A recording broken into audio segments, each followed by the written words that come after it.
At my housewarming party, my sister said, "This $960,000 house is just right for my kids." Then Mom added, "Start packing." I just smiled, pulled out my phone, and showed them the paper that changed everything. "Remember when you threw me out at 18? I bought this house with." You know, there are moments in life that just punch you in the gut, leaving you gasping for air.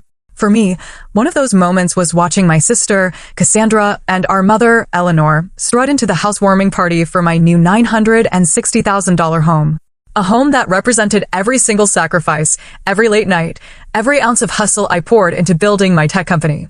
And yet, the knot in my stomach tightened, my skin crawling, because I recognized that look in their eyes, the same look I saw when I was 18, the night my entire world shattered.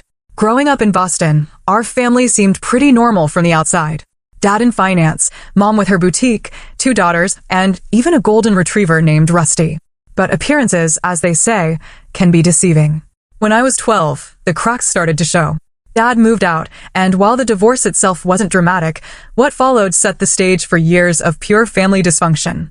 Cassandra, 3 years my senior, eventually married Eric, an investment banker from a wealthy family. Their wedding? Lavish. Mom blew nearly $50,000 she didn't have, claiming a daughter only gets married once. I was 19, working 2 jobs, going to community college, barely scraping by to afford my bridesmaid dress. Then came the babies, Thomas, Natalie, and Benjamin. With each child, Cassandra's sense of entitlement grew, and Mom was always there to bail them out, often at my expense. "Your sister has 3 children to feed," Mom would say. "What do you need extra money for anyway? Books? Can't you just use the library?"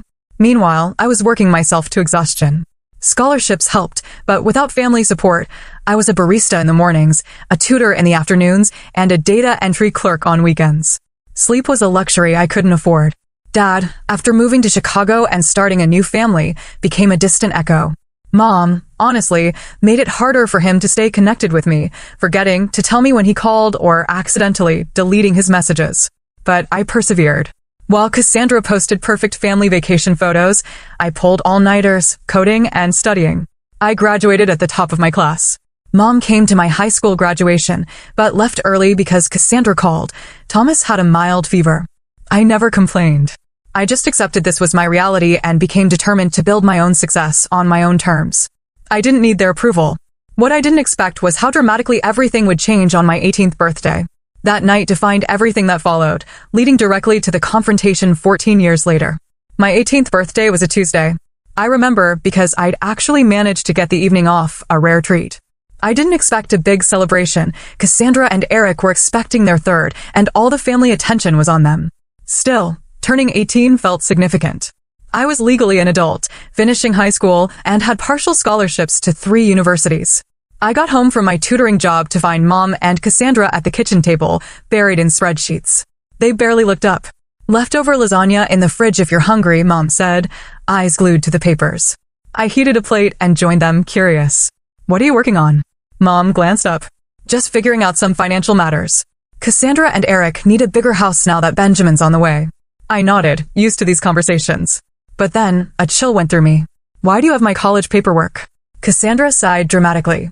"We might as well tell her, Mom." Mom straightened the papers and looked at me with that familiar expression, the one that always preceded me needing to make some family sacrifice. "Hazel, we need to discuss your college plans," she began. With Cassandra expecting again, they really need a 4-bedroom house. Eric's bonus wasn't as large as they expected this year, and they're a bit stretched. I sat silently, already knowing where this was going. "The thing is," Cassandra interjected, "we've calculated everything, and even with Eric's salary and Mom helping with the down payment, we're still short." "Short for what?" I asked, even though I already knew. "We need to use your college fund," Mom stated flatly. "It's not like you don't have scholarships already. And community college is perfectly respectable. You can transfer to a university later when things aren't so tight for the family." My college fund. The money Dad had started before the divorce, the money Mom had promised was untouched for my education. The fund I was counting on to cover what scholarships wouldn't. "But that's my money," I said quietly. Dad set it aside for my education. Cassandra rolled her eyes. "Don't be selfish, Hazel. We're talking about a home for your niece and nephews. Where are they supposed to sleep? Should Benjamin just live in a closet because you want to attend some fancy university?" "That's not what I'm saying." I protested. "But I've worked so hard for this. I've maintained a 4.0 GPA while working multiple jobs. Those scholarships won't cover everything. You can take out loans like everyone else. Cassandra snapped. Eric and I have a mortgage. That's life. Or, Mom added, you could live at home and attend community college. That would be much more economical. Something inside me shifted. A lifetime of compliance and acceptance gave way to pure indignation. No. The simple word hung in the air. Mom blinked, unaccustomed to any resistance from me. Excuse me? No. I repeated, stronger this time. That money is for my education. Dad, and you set it aside for me. It's not Cassandra's house fund. Mom's expression hardened. This isn't a negotiation, Hazel. This is what's happening. Your sister has a family to provide for. And I have a future to build. I countered, my voice shaking. I've earned those scholarships. I've worked while maintaining perfect grades. I deserve to use my college fund for college. Cassandra laughed, a cold, dismissive sound. Oh, please. Like you know anything about real responsibility. Try having 3 children before you lecture us on what you deserve. Tears threatened, but I held them back. This isn't fair, and you know it. Mom stood up, her chair scraping. My priority is my education. I said, that's not wrong. Well then, Mom crossed her arms. If that's your attitude, you have a choice to make. Accept that the money is going to help your sister, or pack your bags and figure out life on your own. You're 18 now, after all. The ultimatum hung in the air. Cassandra looked smug, certain I'd back down, as I always had. But something had broken inside me. Years of being second best, of sacrificing my needs for Cassandra's wants. I stood up slowly. I'll pack my bags. The shock on their faces would have been satisfying if I hadn't been absolutely terrified. Mom clearly hadn't expected me to choose independence. Don't be dramatic, Cassandra scoffed. Where would you even go? I didn't answer. I walked to my bedroom and pulled out my largest suitcase. With mechanical efficiency, I packed clothing, toiletries, my laptop, and important documents. Family photos stayed on the walls. They didn't feel like mine anymore. Mom appeared in my doorway as I zipped the suitcase closed. You're being ridiculous. Sleep on it, and we'll discuss this rationally in the morning. There's nothing to discuss, I replied, surprised by my own calm. You've made your position clear. I'm making mine clear too. I wheeled my suitcase past her, grabbed my backpack from the hook by the front door, and stepped out into the night. No one called after me. No one tried to stop me. That night, I slept in my car in the Walmart parking lot, using my work uniform as a pillow.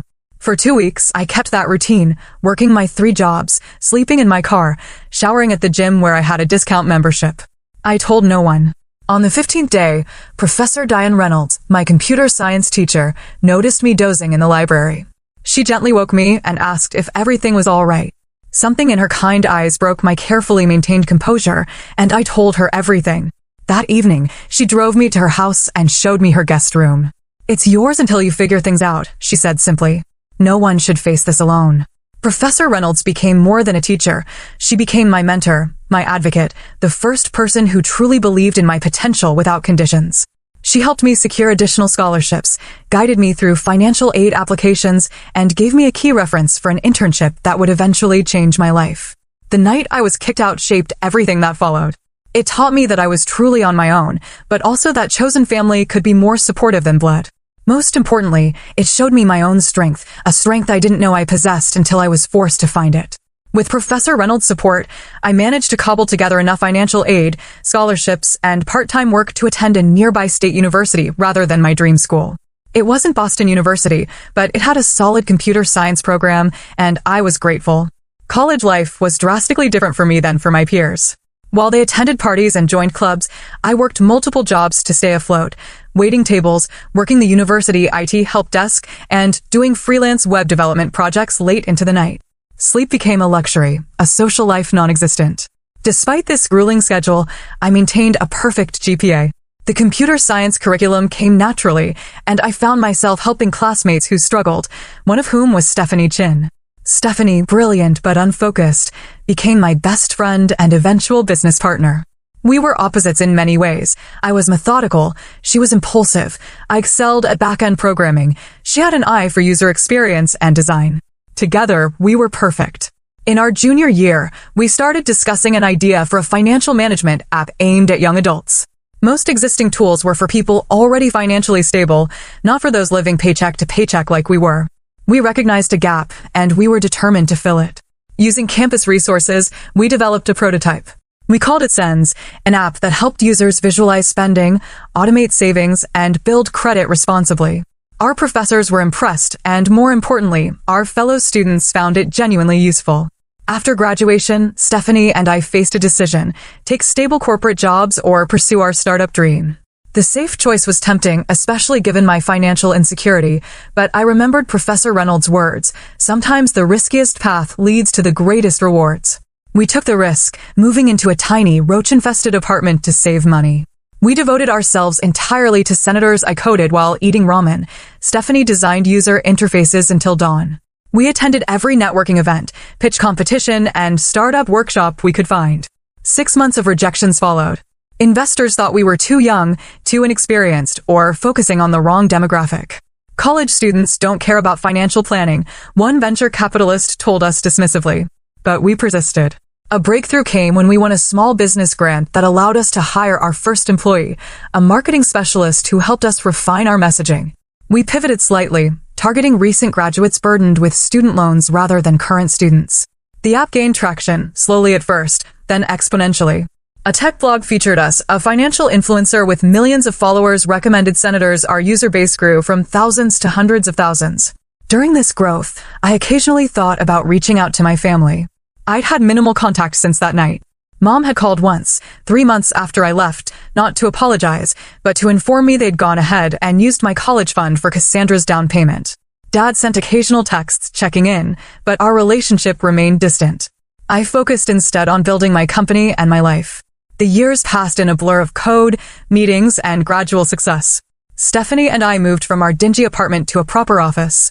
We hired more developers, customer service representatives, marketing specialists. Sens evolved into a comprehensive financial platform. 5 years after launching, we received an acquisition offer from one of the largest financial technology companies in the country. The number was staggering, enough money to make both Stephanie and me millionaires several times over. After weeks of negotiations, we accepted. I was 30 years old and suddenly wealthier than I'd ever imagined possible. The scared 18-year-old sleeping in her car seemed like a different person entirely. With financial security came the freedom to make deliberate choices rather than desperate ones. I invested most of my windfall, donated to scholarships for first-generation college students, and finally allowed myself to think about creating a home. A real home, not just a place to sleep between work shifts. After months of searching, I found it, a beautiful craftsman-style house in an upscale neighborhood. At $960,000, it was a significant investment, but well within my means. The 4-bedroom home had character and charm: hardwood floors, large windows, a wraparound porch, and a spacious backyard. It needed renovations, but I saw its potential immediately. As I signed the closing documents, I thought about the irony. 14 years ago, my college fund had been taken to help buy Cassandra a larger house. Now, I was purchasing a home worth nearly $1 million through my own efforts. During the renovation, I received an unexpected message from my father. He'd seen news of Sen's acquisition online and wanted to congratulate me. Our conversation was awkward but opened a door. He explained that he'd lost track of me after I left and had been too ashamed to try harder to find me. He divorced again and moved back to Boston. Would I consider meeting for coffee? That coffee meeting was tense but healing. Dad apologized for his absence during my difficult years. He admitted to knowing about the college fund situation, but feeling powerless to intervene. I didn't forgive him immediately, but I appreciated his honesty. We agreed to work on rebuilding our relationship slowly. During our conversation, he mentioned Cassandra and Eric were having financial troubles again. Apparently, they'd had to downsize after Eric's company underwent restructuring. Mom was still supporting them however she could. They don't know about your success, Dad said. I haven't told them. I nodded, unsure how I felt about that. Part of me wanted them to know, to see that I'd succeeded despite their lack of support. Another part preferred my accomplishments to remain private. As my house renovations neared completion, I decided to host a housewarming party. After some consideration, I added my family to the guest list. Stephanie thought I was setting myself up for disappointment, but I felt it was time to close that chapter of my life, one way or another. I sent formal invitations to Dad, Mom, Cassandra, and Eric. Dad responded immediately with acceptance. Mom called, surprised but agreeable.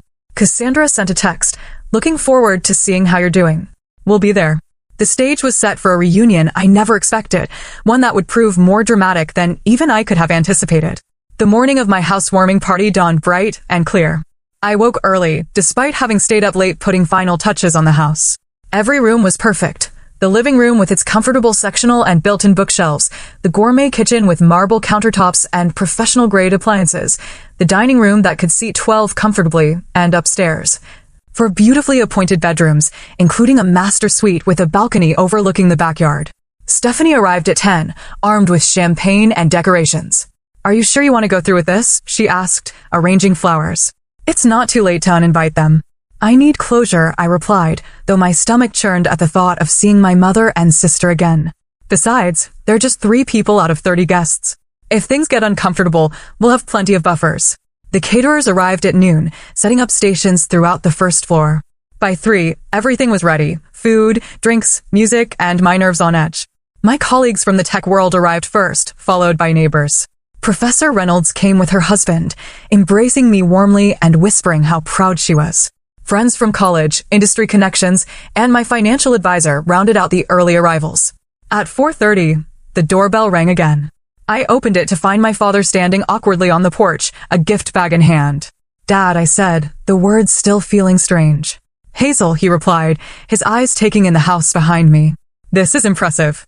I invited him in, giving him a brief tour while introducing him to a few guests. He seemed genuinely pleased to see how well I was doing, if somewhat out of place among the successful professionals who filled my home. "Your mother and sister should be here soon," he mentioned. They were planning to come together. I nodded, refilling my water glass to hide my nervousness. "And how are they?" Dad hesitated. "Managing Eric's job situation has been tough on them. They sold their house last year and moved to a townhouse. Eleanor, your mom, helps with the kids a lot." Before I could respond, Stephanie appeared at my elbow. "More guests arriving," she murmured, "including, I believe, your mother and sister." Taking a deep breath, I made my way to the front door. There they stood, Eleanor, barely aged despite the 14 years, and Cassandra, still beautiful but with lines of stress around her eyes. Behind them stood Eric, looking significantly older and more worn than I remembered, and their 3 children, Thomas, now a teenager, Natalie, a preteen, and Benjamin, about 10 years old. "Hazel," Mom said, her voice careful. "Thank you for inviting us." "Welcome," I replied, stepping back to allow them entry. "Please, come in." The children hung back shyly, clearly coached to be on their best behavior. I smiled at them, these niece and nephews I barely knew. "There's a game room upstairs if you get bored," I told them. "Second door on the right." That broke the ice a bit. Thomas asked if I had a gaming console, and when I confirmed I did, the kids disappeared upstairs. After quick thank yous, Eric commented, "Beautiful home." He looked around with professional interest. "The architectural details are impressive." "Thank you," I replied. The renovation took 6 months, but it was worth it. 6 months.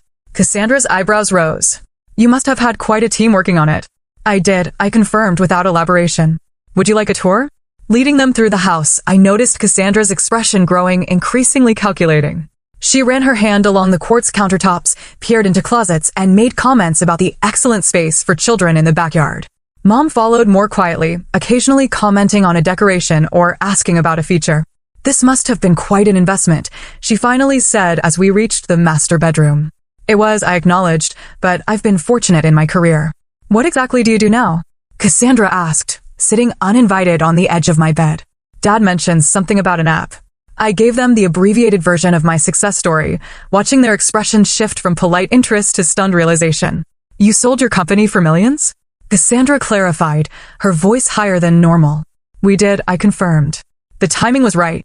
The tour continued downstairs, where more guests had arrived. I introduced my family to Stephanie, to Professor Reynolds, to colleagues and friends who knew parts of my story. Throughout these introductions, I noticed Mom and Cassandra huddled in corners, whispering intensely. Eric seemed disconnected from their conversations, instead engaging genuinely with my tech industry friends. An hour into the party, I clinked a glass to gather everyone's attention. "Thank you all for coming to celebrate this new chapter with me," I began. "This house represents not just a place to live, but a milestone I once thought impossible. I'm grateful to everyone who supported me along the way." As I finished my brief speech, Cassandra stepped forward.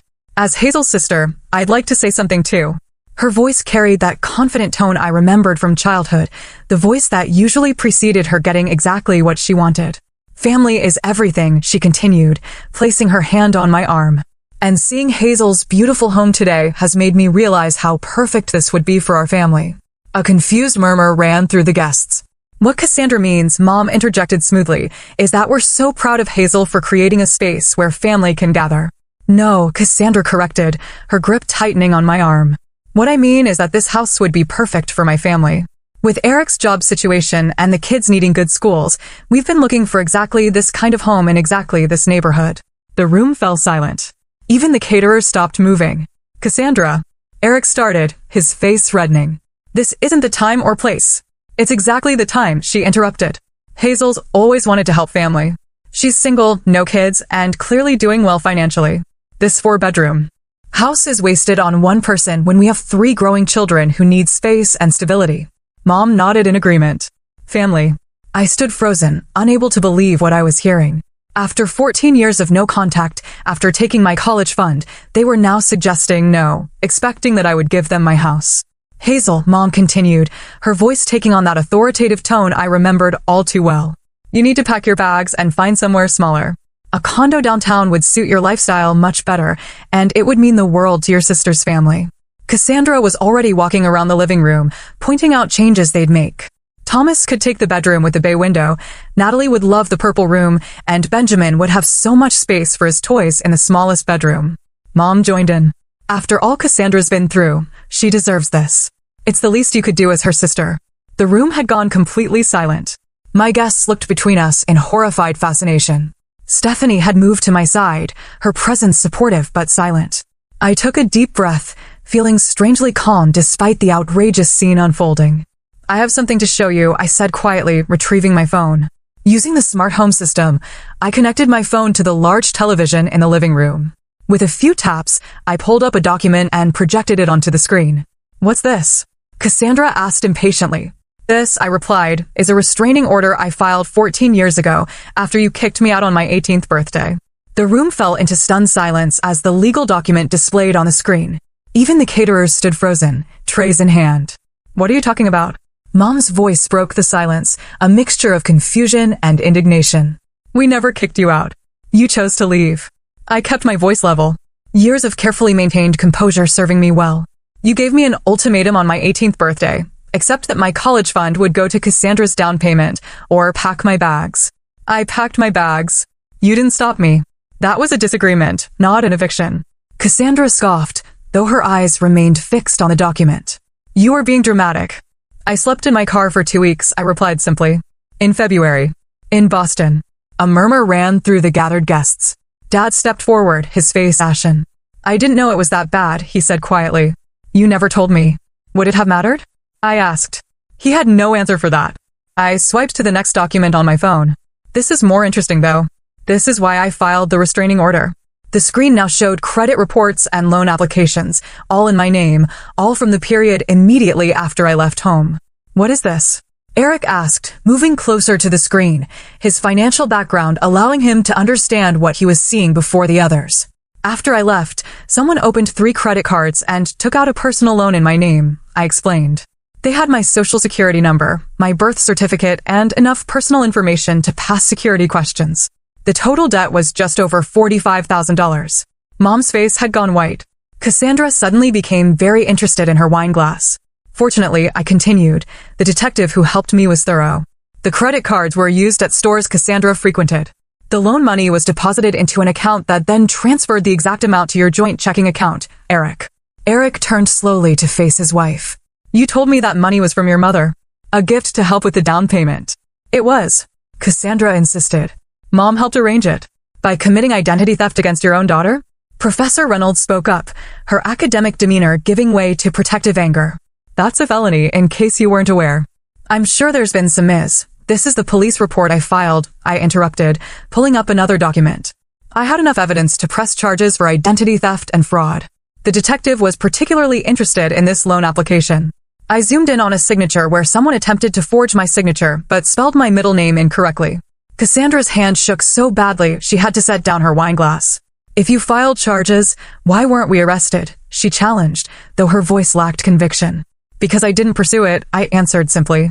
I was 18, terrified, and despite everything, you were still my family. So I made a deal with the detective. I would pay off the fraudulent debts myself if they documented everything, but held off on prosecution. I swiped to another document. This is proof of payment. Every cent of that $45,000, plus interest, paid by me over 3 years while I was putting myself through college, working 3 jobs, sleeping 4 hours a night, eating ramen noodles to survive, while paying off debt I never incurred. Eric looked physically ill. I had no idea, he said, his voice barely audible. Cassandra told me her parents were helping with the down payment as a gift. Just one parent, I corrected gently. And it wasn't a gift. It was theft. Mom finally found her voice. You're twisting everything to make yourself the victim, she accused. We've always done everything we could for you. Sometimes families need to make hard choices for the greater good. The greater good? Dad's voice rose unexpectedly. Eleanor, she was 18. Our daughter. And you stole from her. Mom turned on him.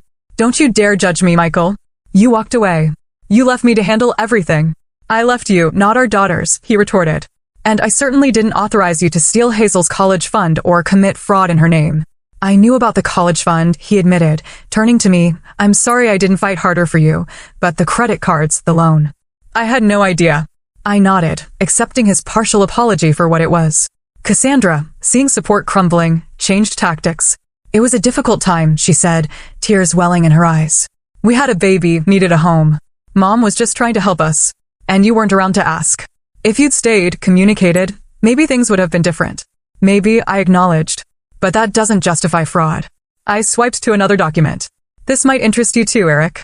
While investigating the identity theft, I discovered quite a bit about your family finances. These are records of 6 failed business ventures Cassandra invested in without your knowledge, using joint funds. The total losses exceeded $200,000 over 8 years. Eric's face drained of color. What business ventures?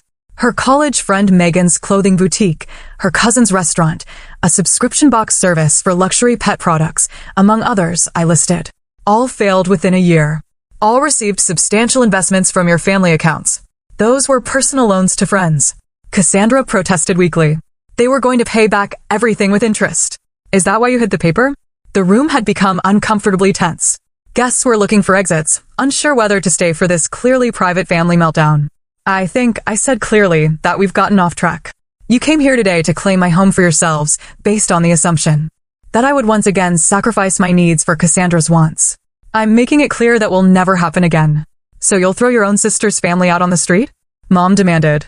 Where's your compassion? My compassion? I laughed, though there was no humor in it. Where was your compassion when I was sleeping in my car in winter? Where was your compassion when you stole my identity and left me with crushing debt before I'd even started college?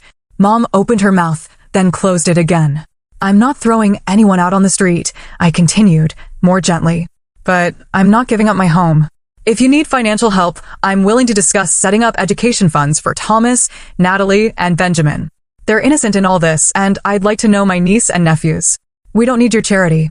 Cassandra snapped, though Eric's expression suggested otherwise. It's not charity, I replied. It's family helping family the right way. Mom grabbed her purse. I think we've heard enough. Cassandra, children, we're leaving. The children are upstairs playing video games, I reminded her. And I think Eric might want to stay. Eric nodded slowly. I need to understand exactly what's been happening with our finances, he said. Kids will be fine for a while longer. Fine, Mom snapped. Cassandra, let's go. As they moved toward the door, Stephanie stepped forward. I think that's best. This is supposed to be a celebration of Hazel's new home, not a venue for attempted property theft. Mom's face flushed dark red. How dare you? This is a family matter. Yes, Stephanie agreed. And Hazel's chosen family is here to support her. You might want to think about what real family support looks like before you return. After they left, the party slowly regained its momentum, though conversations inevitably centered on the dramatic confrontation. Eric remained, speaking quietly with my financial advisor in a corner, occasionally glancing at his phone as though seeing texts from Cassandra. Later, as guests began to leave, he approached me. I owe you an apology, he said formally. I had no idea about the identity theft or the investments. I knew about the college fund, but Cassandra told me you had agreed to it. Would it have mattered if you'd known the truth? I asked. He considered this. I'd like to think so. But honestly, I was different then. Success and money were all that mattered. He glanced around the room. Looking at what you've built on your own, I realize how misguided my priorities have been. What will you do now? I asked. Have a very difficult conversation with my wife, he replied grimly. And probably contact a divorce attorney. The financial deceptions are too significant to ignore. I felt a surprising pang of sadness for my sister. For all her flaws, I'd never wished for her marriage to end. I meant what I said about education funds for the children, I told him, regardless of what happens between you and Cassandra. He nodded gratefully. They'd like to know their aunt, especially Thomas. He's interested in programming. After Eric left to collect the children, Stephanie and I began cleaning up. Well, she said, loading glasses into the dishwasher, that was the most dramatic housewarming I've ever attended. I laughed, feeling lighter than I had in years. Not exactly the closure I expected, but closure nonetheless. Do you think they'll try to contact you again? She asked. Mom and Cassandra? Eventually. When they need something, I closed the dishwasher and straightened up. But next time, I'll be prepared. No more doormat Hazel. As the last guest departed and quiet settled over my new home, I walked through each room, appreciating what I'd built. Not just the physical structure, but the life it represented. A life earned through perseverance, hard work, and the courage to stand up for myself when it mattered most. The days following the housewarming were surprisingly peaceful. I had expected harassment from Mom and Cassandra, angry calls, manipulative texts, perhaps even unannounced visits. Instead, silence. It was Eric who contacted me, requesting to meet at a coffee shop near his office. Cassandra moved in with your mother, he informed me over lattes, 3 days after the party. She took the kids for now, but we've agreed to equal custody while we sort things out. I'm sorry about your marriage, I said sincerely. He shrugged, looking both exhausted and relieved. After what came to light at your party, I started digging deeper into our finances. It's worse than you know. We're not just struggling, we're nearly bankrupt. How's that possible? You had a good position at the investment firm. Had, he emphasized. I was let go 6 months ago. Downsizing. I've been working as a financial consultant since then, but making about 1/3 of my previous salary. Meanwhile, Cassandra continued spending as though nothing had changed. He pushed a folder across the table. These are statements from accounts I didn't even know existed. Credit cards maxed out, loans I never signed for, second mortgages on the house before we sold it. Reviewing the documents, I felt a wave of déjà vu. She did to you what she and Mom did to me, I murmured, except on a much larger scale. He agreed grimly. We're talking hundreds of thousands in debt. What will you? Bankruptcy seems inevitable, he admitted. I nodded, understanding. My offer for education funds still stands. I can set up accounts that can only be used for educational expenses. That would mean everything, he said, genuine gratitude in his voice. And maybe, would you consider spending time with them occasionally? They need stable adults in their lives right now. That conversation marked the beginning of a new chapter for me and for Eric and the children. They were bright, curious kids who bore the strain of their parents' conflict with remarkable resilience. About 2 weeks after the housewarming, Dad invited me to dinner. Over pasta at a quiet restaurant, he shared his perspective on the years of family dysfunction. I failed you, he said plainly. After the divorce, Eleanor made it difficult to maintain contact, but that's no excuse. I should have fought harder to stay involved in your life. Why didn't you? I asked, the question I'd held for 14 years finally finding voice. He sighed deeply. Partly guilt. The divorce was my fault. I had an affair with my second wife before leaving. Eleanor knew, and she used that as leverage to control everything, including access to you girls. This revelation shifted my understanding of our family dynamics, though it didn't excuse his absence. I also failed to protect your college fund, he continued. It was in a joint account with Eleanor. I trusted her to use it appropriately despite our problems. When I found out what happened, I was too ashamed to confront you about it. You could have helped me, I pointed out, when I was sleeping in my car. I didn't know, he insisted. Eleanor told me you'd moved in with a friend from school. By the time I learned otherwise, months had passed, and you'd stopped responding to my messages.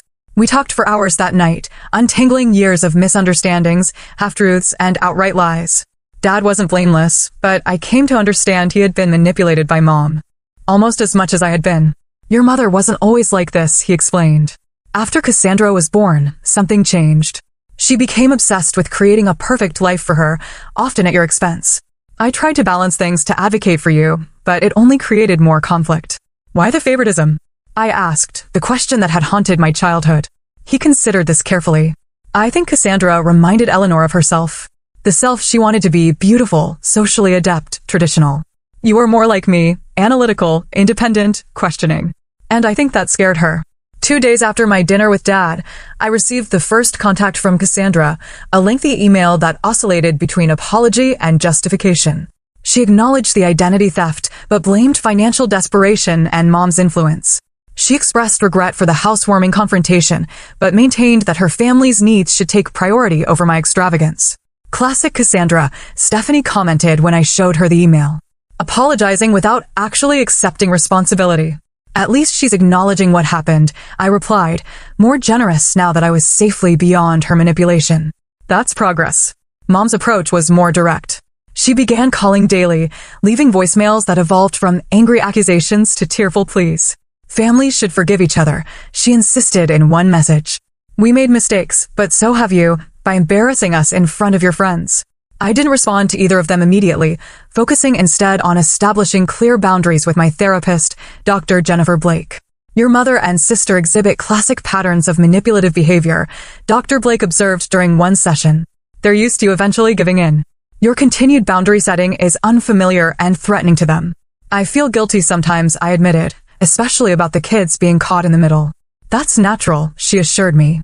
But remember, you're modeling healthy boundaries for those children, and you're supporting them directly through the education funds and quality time. That's genuine family support, not the conditional kind you received. As weeks passed, the situation with Eric and Cassandra deteriorated further. Their divorce proceedings revealed even more financial deceptions. Eric filed for bankruptcy as planned. Cassandra and the children continued living with Mom, whose modest home was now overcrowded and tense.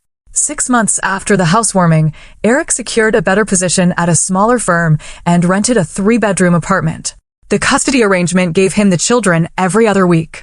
During his weeks, I would often visit, helping Thomas with programming projects or simply providing another supportive adult presence. It was during one of these visits that Eric mentioned Cassandra had begun therapy. Her therapist suggested it might help with the divorce and financial issues, he explained. I'm skeptical about her commitment, but it's a start. Around the same time, I finally agreed to meet with Mom for coffee. The conversation was strained but civil. She had aged visibly in the 6 months since the party. Living with Cassandra and the children is challenging, she admitted. There's no privacy, no peace. And her spending habits. She trailed off, shaking her head. You enabled those habits, I pointed out gently. I wanted her to have everything I didn't, Mom replied, a rare moment of self-awareness. I grew up poor, wore hand-me-downs, never had the nice things other girls had. I swore my daughter would have better. You had 2 daughters, I reminded her. She had the grace to look ashamed. I know. I convinced myself you were stronger, more independent, that you didn't need the same support. It wasn't a full apology, but it was as close as I'd ever get. This pattern of financial manipulation, spanning decades, helped me understand that Mom's behavior wasn't just about favoritism. It reflected deeper issues with control, entitlement, and perhaps undiagnosed mental health challenges. Meanwhile, Cassandra's journey through therapy seemed to be yielding genuine growth. Our monthly lunches with the children evolved from awkward to cautiously pleasant. She found a job as an administrative assistant at a local company, her first real employment since marriage, and moved into a small apartment when living with Mom became unsustainable for both of them. I never learned to stand on my own, she confessed during one of our meetings. Mom did everything for me, then Eric took over. When everything fell apart, I had no idea how to function independently. Watching her struggle with basic adult responsibilities, budgeting, meal planning, home maintenance, I felt an unexpected compassion. Cassandra had been as much a victim of Mom's dysfunction as I had been, just in a different way. Her golden child status had crippled her ability to develop resilience and self-sufficiency. The children adapted to their new reality with remarkable flexibility. Thomas, now 11, thrived in the coding club I connected him with. Natalie discovered a passion for science that neither Cassandra nor Eric had noticed. Benjamin's dinosaur obsession evolved into a broader interest in natural history. I established college funds for each of them, structured so the money could only be used for educational purposes, a protection against history repeating itself. Eric and I developed an unexpected friendship built on mutual respect. He had faced the financial disaster head-on, slowly rebuilding his credit and career while being a more present father than he'd ever been during his marriage. The bankruptcy was humiliating, he admitted, this more authentic version of Eric. Not all relationships could be salvaged, however. Mom continued to resist true accountability, oscillating between superficial apologies and subtle justifications. During one particularly difficult lunch, she suggested that my success was partially due to her tough love approach. If we hadn't pushed you out of the nest, would you have developed the same drive? She mused, as though my homelessness had been a calculated teaching moment rather than abandonment. I set down my fork carefully. That's like saying abuse makes people stronger. Some survive despite it, not because of it. I succeeded in spite of how you treated me, not because of it. She changed the subject quickly, uncomfortable with direct confrontation, as always. These moments reinforced Dr. Blake's assessment that while Mom might improve her behavior to maintain contact, true remorse or insight might never come. Some people aren't capable of the depth of self-reflection necessary for genuine change, Dr. Blake explained. You can adjust your expectations accordingly and decide what kind of limited relationship, if any, serves your well-being. By the time my house's one-year anniversary approached, I had established clear parameters for family interaction, monthly lunches with Cassandra and the children, occasional coffees with Mom, regular dinners with Dad, and more frequent time with the kids during Eric's custody weeks. To mark the occasion, I hosted a small gathering, a deliberate contrast to the previous year's dramatic housewarming. Stephanie brought her new fiancé. Professor Reynolds and her husband attended. Dad came with Laura, their relationship now serious. Eric brought the children for a few hours. Even Cassandra made a brief, pleasant appearance. Mom was notably absent, her choice after I refused to invite certain toxic family friends she'd insisted should be included. It was a small but significant victory in maintaining my boundaries. As evening fell and guests enjoyed dessert on the patio, Thomas approached me with his laptop. "Aunt Hazel, can you look at my code? I'm trying to build a game, but the graphics won't render properly." We sat together on the porch swing, troubleshooting his JavaScript errors while fireflies blinked in the gathering dusk. The simple moment, an aunt helping her nephew, family supporting family in healthy ways, brought tears to my eyes that I quickly blinked away. "You okay?" Thomas asked, noticing my emotion. "More than okay," I assured him. "Just happier here." Later that night, after everyone had left, I walked through my home, truly mine in every sense. The house had become a sanctuary, not just from the outside world, but from the damaging family patterns that had nearly destroyed me.